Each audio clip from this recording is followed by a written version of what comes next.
안녕하세요, 설계쌤입니다. 이번에는 비철금속 두 번째 시간이죠. 지난 시간에는 구리를 봤고 이번에는 알루미늄 한번 보려고 합니다.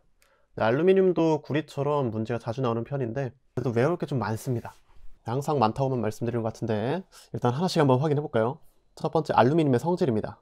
알루미늄은 은백색이고요, 연성이 좋은데 강도가 낮습니다. 자, 뭐 생각해 보면 될까요?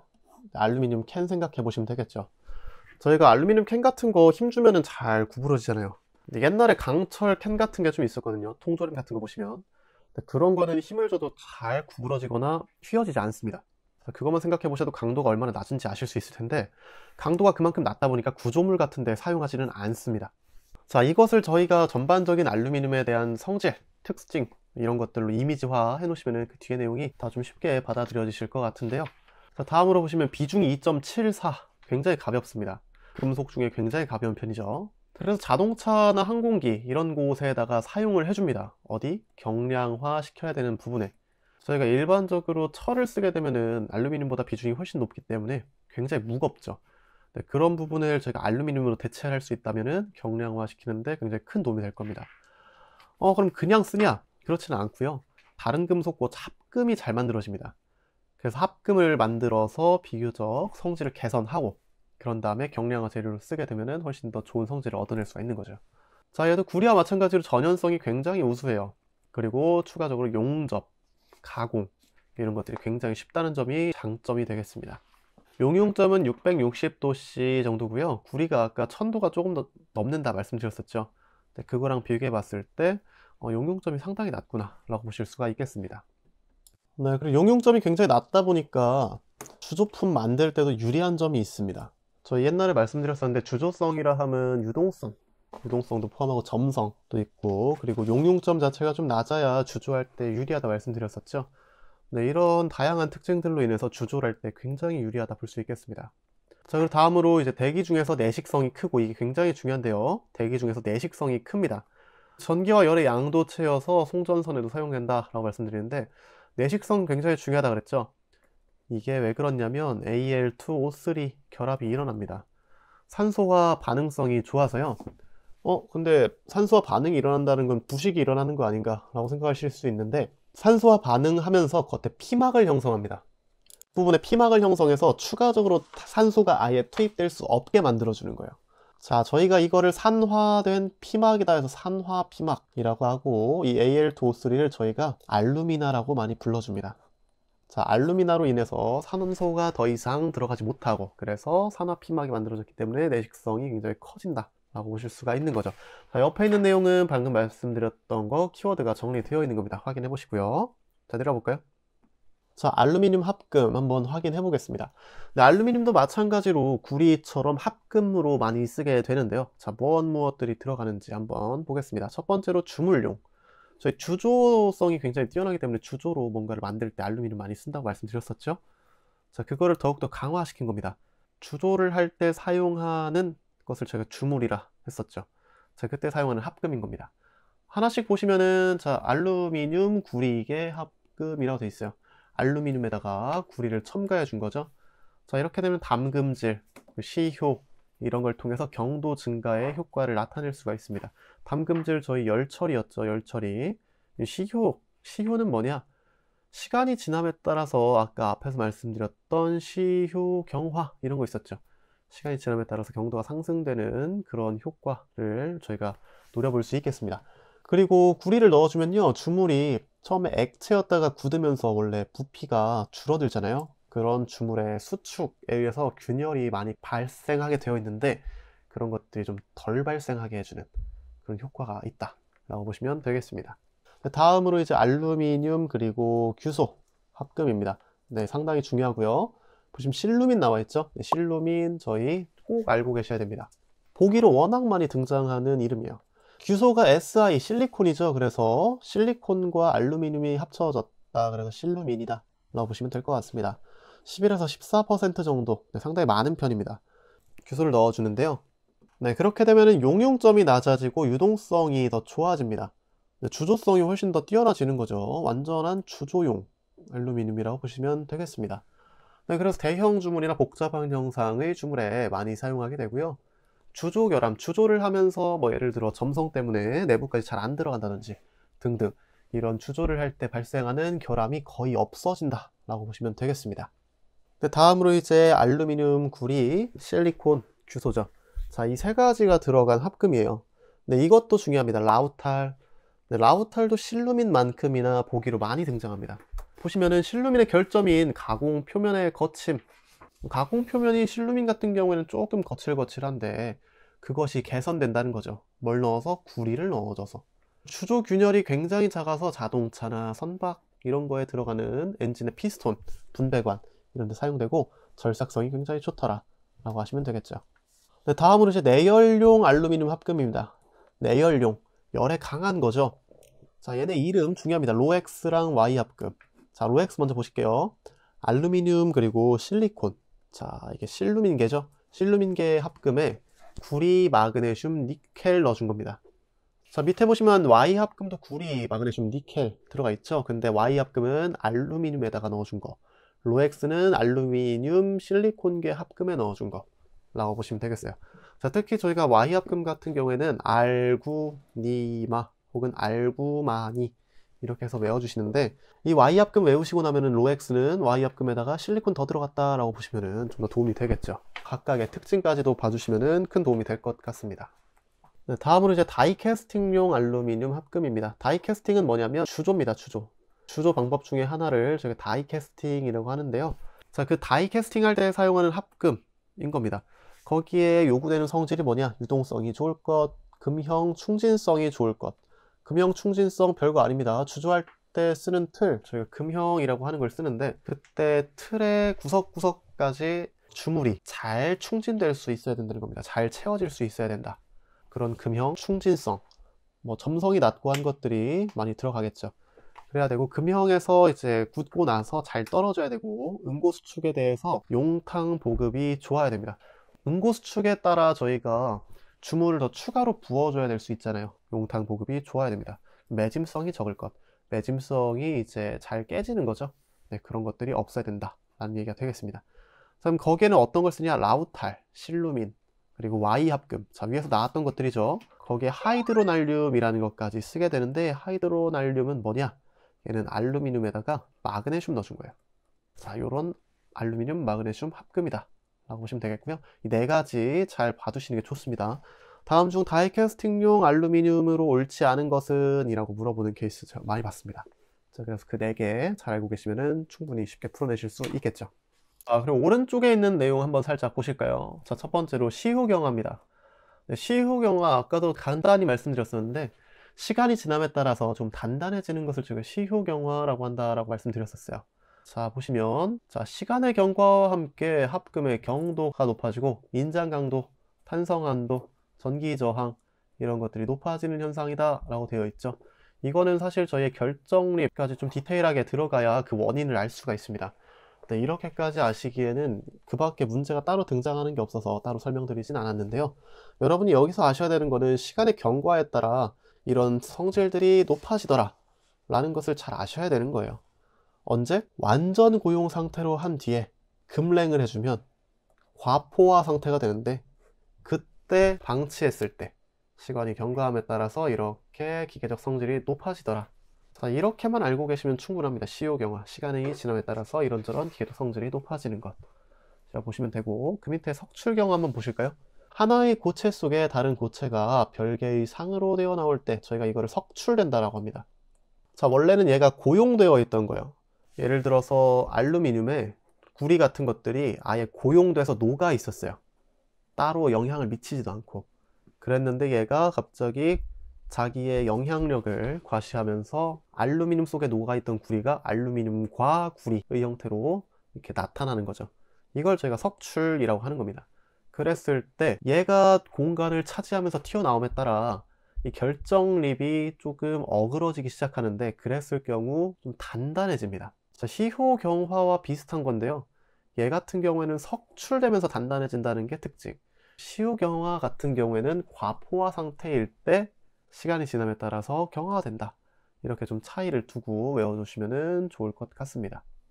전반적으로 경화라는 거는 이제 단단해진다 라고 보시면 되는 거죠. 네, 그리고 마지막으로 계량 처리. 계량 처리는 좀 중요합니다. 이거 자주 나와요. 실루민, 알루미늄 플러스 실리콘 합금일 경우에 여기에 나트륨을 추가해주면 결정립이 미세화되면서 기계적인 성질, 뭐 강도라든지 등등 경도라든지 좀 더 높아지는 그런 것이 있습니다.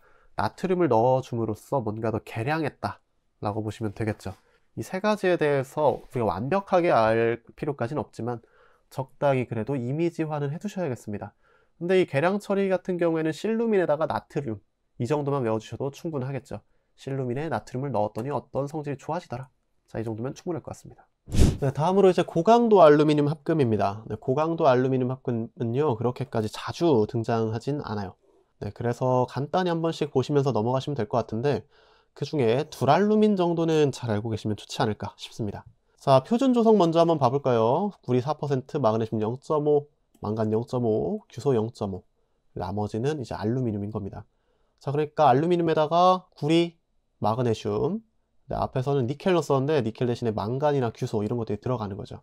자, 이렇게 해줌으로써 우리가 얻을 수 있는 거 시효경화에 의한 강도 증가를 노려볼 수 있다는 건데요. 자, 이렇게 해줌으로써 우리가 원래 넣었던 이 합금 원소들의 영향보다 더욱더 크게 높아진 강도를 얻을 수 있어서 그것이 좋다는 겁니다. 항공기 같은 곳에 사용을 하고 있고요. 그 밖에 초두랄루민, 초강 두랄루민 네, 이런 것도 있는데 한 번씩 읽어보시면 충분할 것 같습니다. 자, 내려오시면 이제 내식성 알루미늄이죠. 저희가 이제 세 번째 봅니다. 자, 주물용, 그리고 고강도, 마지막으로 내식성. 자, 이 중에서 내가 더 원하는 성질을 갖춘 친구를 찾아서 쓰면 되는 겁니다. 첫 번째, 내식성 중에는 하이드로날륨이라는 게 있는데요. 자, 알루미늄에다가 마그네슘을 넣어준 거예요. 자, 마그네슘. 자, 이거 어디서 봤었죠? 네, 앞에서 저희 다이캐스팅용 알루미늄 합금 얘기할 때 나왔었죠. 얘가 이제 주조용으로 쓰기에도 굉장히 좋습니다. 내식성이 뛰어나고 바닷물이나 알칼리에 전부 다 강합니다. 용접성이 우수하고 뭐 등등의 특징이 있더라. 자, 여기서 가장 중요한 거는 이제 알루미늄에다가 마그네슘 넣어줬고 그리고 다이캐스팅용으로 쓰더라. 이것들을 잘 알고 계시는 게 좋을 것 같습니다. 다음으로 이제 알민인데요. 알루미늄에다가 망간 넣어준 거예요. 망가니즈. 그러니까 Al 플러스 Mn이라서 알민이다 라고 보시면 좋을 것 같죠. 자, 가공성이나 용접성이 우수하고요. 뭐 탱크나 기름 탱크 이런 데다가 많이 쓰더라 라고 보시면 되겠습니다. 다음으로 이제 알드리는 한번 그냥 보기만 하고 넘어가셔도 될 것 같아요. 알루미늄에다가 규소, 마그네슘 이런 것들 넣어줘서 알, 마, 규 이런 합금이더라 라고 보시면 되겠죠. 얘도 내식성 알루미늄 합금의 대표격이다 보니까 내식성이 뛰어나다는 거 보시면 되겠고, 다음으로 알클레드는 가끔 나옵니다. 네, 고강도 합금 판재인 두랄루민의 내식성을 향상시키기 위해 순 알루미늄 또는 알루미늄 합금을 두랄루민에다가 피복해 준 거예요. 겉에 마치 도금하듯이 덮어준 그런 재료라고 보시면 되겠습니다. 자, 다음으로 이제 개념 잡기 문제 한번 확인해 보고서 넘어갈까요? 표준 조성이 구리, 니켈, 마그네슘 함유하고 있는 알구마니 개의 알루미늄 합금은 뭐냐? 자, 아까 알구만이 뭐였죠? 네, Y 합금이었죠. 네, 저희 Y 합금이랑 알구만이 들어간 게 로엑스라는 것도 있었어요. 네, 로엑스 같은 경우에는 규소까지 들어간다 라고 말씀드렸었습니다. 자, 그래서 문즈메탈, 엘린바, 활자 합금 셋 다 아니니까 정답 1번 하고 넘어가면 되겠습니다. 네, 다음으로 이제 니켈과 니켈 합금입니다. 네, 니켈 쪽은 그렇게 많이 나오진 않아요. 네, 그래서 가끔 나오니까 알고 계시면 좋을 것 같은데, 자, 니켈의 성질부터 한번 확인해 볼까요? 니켈 은백색이고요. 비중이 높은 편입니다. 8.9죠. 그리고 용융점 1455도. 철하고 상당히 흡사하죠. 면심 입방 격자고요. 니켈은 전연성이 굉장히 뛰어납니다. 그리고 가공도 잘 되고요. 상온에서 강자성, 자석에 잘 붙는다는 얘기죠. 내식성이 양호하며 열간 안정성이 좋더라. 자, 내식성이 좋아서 대기 중에서는 부식이 되지 않고 아황산가스에 심하게 부식되더라. 뭐 완전하게 이거를 다 아셔야 된다라고 말씀 못 드리겠지만, 자, 이게 뭐 비중이 어느 정도인지, 용융점, 뭐 면심 입방 격자, 전연성이 뛰어나고 뭐 이런 것들은 알고 계시면 도움이 될 것 같습니다. 좀 내려와 볼까요? 자, 내려오시면 니켈 합금의 종류입니다. 자, 여기서 이거 다 외우시라고는 말씀드리기는 쉽지 않을 것 같고, 그래도 중요한 것들을 몇 가지 찝어 드리도록 할게요. 콘스탄탄 먼저 보시면 45% 니켈, 그리고 나머지가 구리로 이루어진 합금이에요. 콘스탄탄은 이름이 자주 등장합니다. 다음 중 뭐 니켈 합금으로 옳은 것은, 아니면은 뭐 구리 합금으로 옳지 않은 것은 해놓고 얘가 등장하는데, 그런데 보시면은 이 콘스탄탄이라는 이름이 워낙 특이하다 보니까 얘를 고르기가 뭔가 선뜻 골라지지가 않기 때문이죠. 얘가 뭐로 이루어져 있는지 그런 것들 뭐 잘 알고 계시면 좋을 것 같습니다.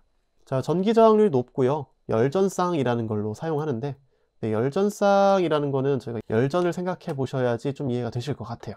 자, 보시면 여기를 한번 확인해 보셔야 되는데, 오른쪽에 자, 열전대를 이용한 온도계의 일종으로 열전대에 있어서 두 종류의 금속선이 두 접점 중 한쪽 접점을 얼음통에서 냉각시켜 일정 온도를 유지하고, 다른 접점을 측정물과 접촉시키면 발생하는 열 기전력이 있는데, 이거를 측정해서 온도를 구하더라. 자, 여기서 아셔야 되는 거, 한쪽은 냉각시키고 한쪽은 내가 측정하고자 하는 곳과 접촉을 시켜주는 거예요. 그러면 거기에서 이제 열 기전력이라는 게 발생하는데, 이때 사용하는 쌍, 이거를 열전쌍이라고 합니다. 콘스탄탄과 철 혹은 구리와 짝지어서 한쪽은 냉각, 한쪽은 측정물과 접촉, 이렇게 하는 세트라고 보시면 되겠죠. 얘는 뭐냐? 열전쌍을 이용해서 온도계를 만든 거예요. 열전쌍이라는 게 이제 열전대를 얘기하는 겁니다. 사실상 열전대와 열전쌍이 같은 용어라 보시면 될 것 같아요. 네, 그렇게 보시면 될 것 같고, 그 다음에 이제 모넬메탈, 얘도 좀 자주 등장합니다. 얘도 이름이 자주 등장하니까 어떤 것이 들어가 있는지, 자, 60에서 75% 정도의 니켈을 함유하고 있다. 자, 이런 것들을 이제 잘 알고 계시면 된다는 거죠. 니켈 합금의 종류로 등장하는 것들, 혹은 이제 니켈이 아니고 다른 것, 뭐 예를 들어서 황동 합금의 종류로 이제 옳지 않은 것은, 이라고 물어볼 때 고를 수 있게 모넬 메탈이 뭔지 이렇게 알고 계시면 된다 라는 말씀 드리면서 다음 걸로 또 넘어가 볼게요. 퍼멀로이도 제법 잘 등장합니다. 니켈에다가 이제 철 섞어준 거죠. 자, 투자율이 높아서 자기장이 이제 투과되기 쉽다라는 거죠. 자, 그래서 자기 재료로 사용한다 라고 보시면 되겠습니다. 조금 내려가셔가지고 열전대선, 네, 이것도 제법 잘 등장하는데요. 니켈과 크롬계 합금입니다. 그리고 니켈과 구리계 합금. 자, 열전쌍이라는 게 아까 두 가지를 이용해서 한쪽은 냉각, 한쪽은 내가 측정하고자 하는 대상과 접촉, 그거를 통해 열 기전력을 전이차계로 측정하게 되면 온도가 나온다고 말씀드렸었죠. 네, 그런 때 사용하기 위해서 쓰는 열전대 선으로서 이제 쓰는 재료를 저희가 열전대 선이라고 불러줍니다. 자, 보시면 철과 콘스탄탄 이렇게 두 개를 쓰기도 하고요. 크로멜과 알루멜이라는 걸로 해서 하기도 하고요. 백금과 로듐, 자, 이렇게 해서 쓰기도 합니다. 근데 이 중에 철과 콘스탄탄이 가장 많이 등장을 합니다. 800도씨 이하의 온도에서 이 두 개를 세트로 사용을 하더라 라고 보시면 될 것 같고, 바이메탈 정도까지는 알고 계시면 좋을 것 같아요. 저희 열팽창이 적은 인바, 저희 불변강 얘기할 때 인바 나왔었죠. 네, 팽창성이 굉장히 적다고 말씀드렸었습니다. 자, 그래서 이런 불변강처럼 열팽창이 굉장히 적은 것, 그리고 열팽창이 비교적 큰 것, 이거 두 개를 합판으로 제조해서, 자, 저희 바이메탈 앞에서 설명드렸었죠. 그때 말씀드렸던 팽창이 큰 친구, 그거를 여기에서 사용하는 거죠. 그렇게 되게 되면은 한쪽으로 이제 휘면서 얘가 접촉이 일어나고, 접촉을 하게 되면은 전기가 통과해서 어떤 신호를 준다든지 이런 데 쓰는 것이 바이메탈이라고 말씀드렸었습니다. 다음으로 이제 개념 잡기 문제 한번 확인해 보겠습니다. 구리에 니켈이 한 40에서 50% 정도 함유되어 있는 합금으로, 자, 여기까지 보시면 바로 정답 나오셔야죠. 정답은 니켈과 구리가 섞여 있는 콘스탄탄이었습니다. 자, 인바와 엘린바는 저희 앞에서 불변강 얘기할 때 나왔었죠. 그러니까 이거는 바로 컷할 수 있어야 되고, 정답은 콘스탄탄이더라. 그래서 정답은 3번이 되겠습니다. 네, 마지막으로 이제 그 밖에 비철금속 재료에 대해서 한번 보겠습니다. 마그네슘 같은 것들이 이제 주로 등장을 하게 되는데요. 마그네슘은 비중이 1.74, 저희가 실제적으로 쓰고 있는 실용금속 중에서 가장 가볍습니다. 용융점은 650도고요. 비강도는 근데 알루미늄 합금보다 뛰어나요. 그럼 비강도가 뭐냐? 비중과 강도를 비교해 봤을 때 그때의 비율을 얘기하는 겁니다. 그러니까 무게당 강도, 뭐 이런 식으로 생각을 해 보셔도 될 것 같아요. 그래서 알루미늄보다 가벼운데 강도가 좀 더 뛰어나다, 이렇게 생각하시면 될 것 같습니다. 네, 그래서 이제 알루미늄보다 뛰어나기 때문에 항공기나 자동차 부품 이런 거 경량화할 때 알루미늄 쓴다고 말씀드렸었잖아요. 사실 마그네슘을 쓰면 훨씬 더 뛰어나집니다. 근데 마그네슘이 좀 더 비싸고 가공이 쉽지 않아서 알루미늄을 많이 쓰고 있는 거죠. 네, 그렇게 아시면 되겠고, 오른쪽에 있는 티타늄과 티타늄 합금에 대해서도 한번 읽어보시면 좋겠습니다. 비중이 4.5, 용융점은 1675, 실용금속 중에 비강도가 가장 큽니다. 네, 여러분이 아시다시피 티타늄 뭔가 강한 이미지가 있죠. 자, 그래서 순수한 티타늄은 뭐 490메가파스칼 정도의 강도를 가지고 내식성이 좋으며 해수에 대해서는 450도씨까지 내열성이 스테인리스 강보다도 좋더라 등등 이런 내용까지 한 번쯤 읽어보시면 좋을 것 같습니다. 네, 다음으로 이제 베어링용 합금 보겠습니다. 베어링 할 때 아까 잠깐 나왔었죠. 청동에 대해서 좀 나왔었는데 청동 뒤에서 나올 거고요. 우선은 화이트 메탈이라는 거 먼저 한번 보겠습니다. 베어링은 저희가 내마멸성이 굉장히 중요하다 말씀드렸죠. 자, 화이트 메탈 같은 경우에는 융점이 낮고 부드러우며 마찰이 애초에 적어요. 마찰이 적다 보니까 아무리 회전이 많이 일어나도 마멸이 일어나기가 쉽지 않은 거죠. 그래서 화이트 메탈이라는 걸 가지고 베어링을 많이 만들어 주는데 두 가지로 나뉜다는 겁니다. 주석이 들어가 있는 거, 그리고 납이 들어가 있는 거. 자, 근데 그 중에서 화이트 메탈은 주석계가 굉장히 유명해요. 자, 이 베빈 메탈이라는 거 잘 알고 계셔야 됩니다. 화이트 메탈의 일종이고요. 얘를 가지고 베어링을 많이 만들더라 정도 알고 계시면 되겠고, 고하중용 베어링에 이제 쓰더라 라고 하시면 되겠습니다. 네, 다음으로 이제 구리계 베어링 합금 나왔죠. 아까 봤던 겁니다. 켈밋 나왔으니까 아까 거 보시면서 다시 생각해 보시면 되겠고, 고하중용 베어링을 쓰더라. 네, 아까랑 똑같은 이야기입니다. 네, 그렇게 해서 넘어가면 되겠고요. 네, 카드뮴계는 한번 읽어보시고요. 함유 베어링 한번 볼까요? 함 포함되어 있다는 겁니다. 기름이요. 베어링에 윤활유를, 기름을 흡수시켜 놓은 거예요. 어떻게 흡수시키냐, 금속에. 애초에 만들 때 구멍을 제법 있게 재료를 만들어 놓는 겁니다. 그래서 그 구멍에 윤활유가 스며들게 해놓고요. 그거를 통해서 이제 오일리스 베어링, 방금 오일이 들어가 있다 하지 않았냐? 외부에서 오일을 보급해 줄 일이 없다는 겁니다. 그래서 오일이 리스인 베어링이다 라는 거죠. 어떻게 만들어지냐? 구리와 주석, 흑연 분말을 힘을 가해요. 외부에서 압력을 가해줘서 내가 원하는 모양으로 성형을 시켜주고요. 그 다음에 이제 700도와 750도씨 사이 수소기류 중에서 계속해서 이렇게 압력을 가하고 있으면 소결이 일어나서 만들어지는 그런 합금이라 보시면 되겠습니다. 그럼 이걸 어디에 쓰냐? 이제 제품을 만들 때 외부에 구멍 같은 틈 같은 것이 하나도 없어서 기름을 추가로 보급하기 어려운 것들 있잖아요. 그런 곳에 이 오일리스 베어링을 넣어주게 되면은 외부에서 기름이 들어갈 수가 없는 만큼 내부에서도 기름이 밖으로 나오기가 좀 어렵겠죠. 그래서 이런 다공질 재료에다가 기름을 흡수시켜 놓으면은 내부에서 오래 쓰더라도 윤활유가 제거되는 일, 사라지는 일 없이 제법 오래 쓸 수가 있게 되는 겁니다. 그렇지만 구멍이 있어서 너무 큰 하중, 그리고 지나치게 빠른 회전일 때, 이때는 좀 부적합합니다. 큰 하중은 구멍이 많아서 버티기가 어렵고요. 고속 회전인 경우에는 기름이 바깥으로 쉽게 빠져나가겠죠. 네, 그런 데는 쓰기 좀 어렵다는 거 알고 계시면 좋을 것 같아요. 자, 마지막으로 개념 잡기 문제 한번 확인 다시 해보겠습니다. 주석, 아연, 납, 안티몬 이런 것들이 섞여 있는 합금으로 주석계 메탈을 베빈 메탈이라고 한다. 자, 네, 베빈 메탈 아까 나왔던 거죠. 이런 것들이 섞여 있는 겁니다. 내연기관을 비롯한 각종 기계의 베어링에 가장 널리 사용되는 것은, 자, 베빈 메탈은 화이트 메탈의 일종이었죠. 자, 그래서 켈밋 아니고 트리메탈 아니고 합성수지 아니고 정답 4번 화이트 메탈 되겠습니다. 저희 비철금속 파트는 생각보다 문제가 그렇게 엄청나게 많이 나오진 않습니다. 특히 나오더라도 구리와 알루미늄 쪽에서 많이 나오니까 이쪽을 유의 깊게 봐주셔야 될 것 같고요. 그렇지만 뒷부분은 그럼 또 안 나오냐? 비교적 적게 나옵니다. 근데 적은 만큼 적어놓은 내용도 굉장히 양이 적죠. 그러니까 저희가 드리는 시간에 비해서, 공부하는 양에 비해서는 문제가 적게 나온다고 보긴 좀 어려울 것 같습니다. 그러니까 저희 오늘 보면서 체크했던 부분, 그리고 나와 있는 부분, 이런 것들은 꼭 한 번쯤 확인해 보시면 큰 도움 될 것 같으니까요. 오늘도 공부 열심히 해보시고 잘 마무리하시고 다음 시간에 다시 또 만나서 공부해 보도록 하겠습니다. 네, 고생하셨습니다.